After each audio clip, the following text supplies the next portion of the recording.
Am I creepy? Yes. Do I look scary? Hell yes. Well, let's get this party started. I've been in this house for nearly a week now. I haven't been caught yet, I'm just too good at hiding. Oh yeah, and the fact that this is a pretty huge house.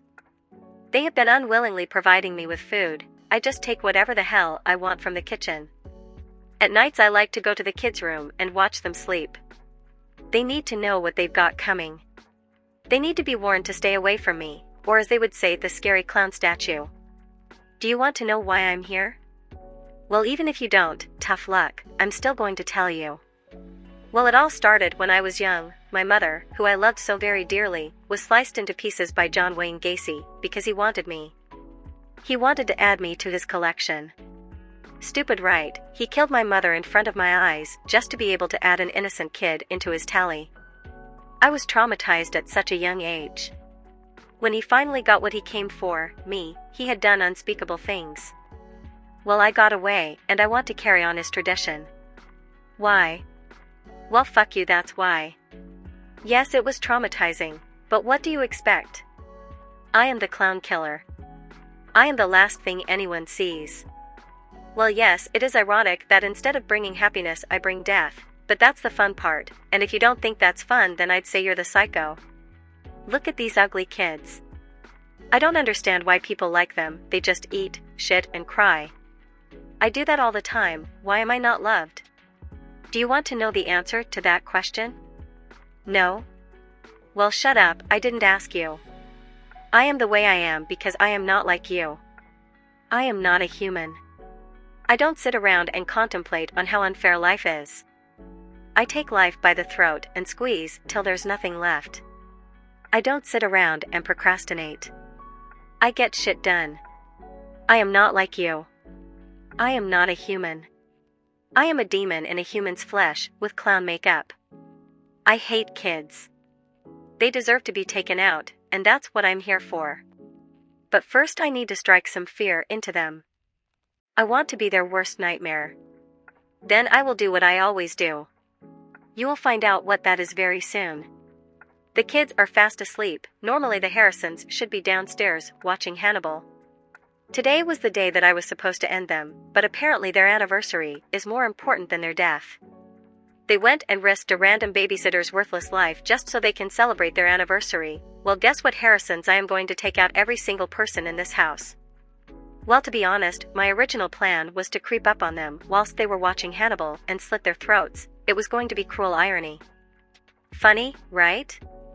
Well, normal people like me find it funny. But now that plan has failed. Okay, you know what? New plan: slaughter everyone, wait for the Harrisons, and take them out too. I have to finish this here, today. I can't wait another day. The craving is getting unbearable. This has to end here today.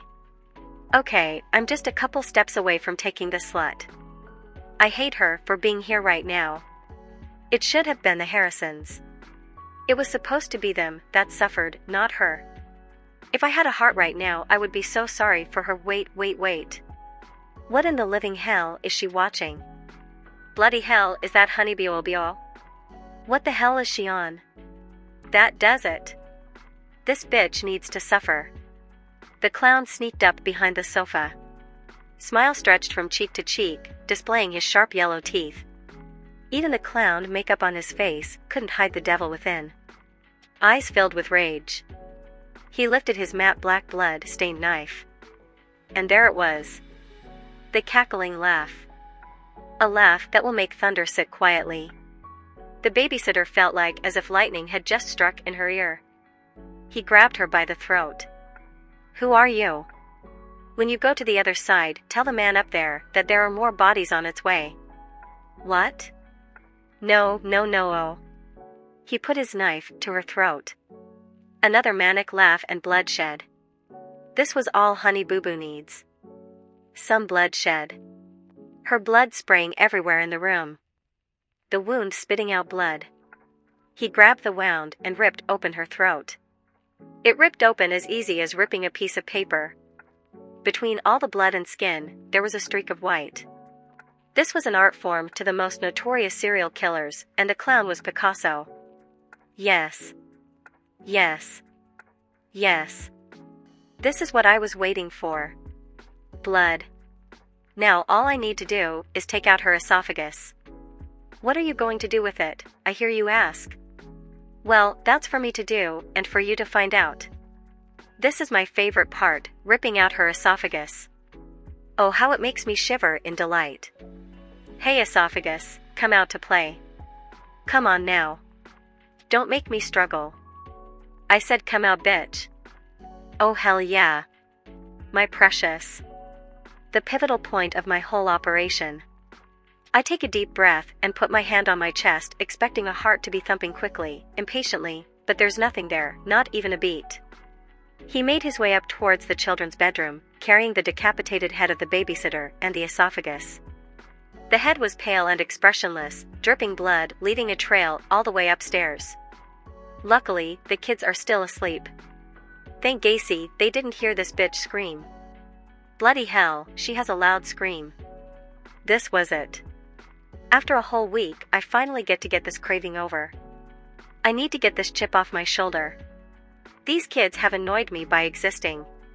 He walked over to the sleeping girl and placed the decapitated head right above her head. Blood still slowly dripping out of the wound. It had already made a red patch on the white bed sheets. The head had no expression. Pale. Haha, yes. You know what, I have different idea.